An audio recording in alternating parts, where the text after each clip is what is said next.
शेवटी प्रत्येक मुलीच्या आयुष्यात हा क्षणी येतोच. तर हाय मी पूजा. तर सकाळी आवरून नवरीबाईंच्या घरी गेलते आणि नवरीबाई गेलते देवाला आणि मी गेले होते बांगड्या घेण्यासाठी, कारण की काल मी काही आलेले नव्हते आणि मला काही मेहंदी काढायला भेटली नाही, म्हणून मी आज मेहंदी काढून घेतली. आणि ही बघा देवाला फोडून आलेला नारळ, त्याचे नारळ काढायचा चालला होता आणि मी मेहंदी काढायला घेतली होती कोणाची, तर नवरीबाईंच्या पायाची.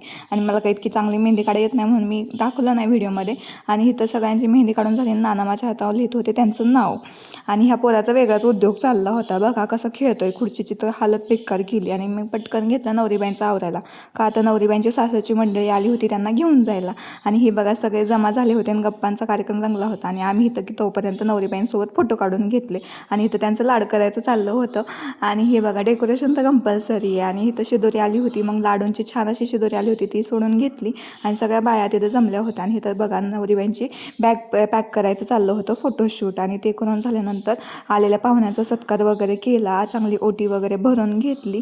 आणि शेवटी हा क्षण आला, ज्याची सगळ्यांचे डोळे पाणावले, सगळेच रडत होते. नवरीबाईंचे पाय वगैरे धुतले, त्यांना वाटे लावायला बघा एवढे सगळेजण आले होते आणि त्यांना बाय केलं. आणि बघा असा झाला नवरीचा निरोप. बाय.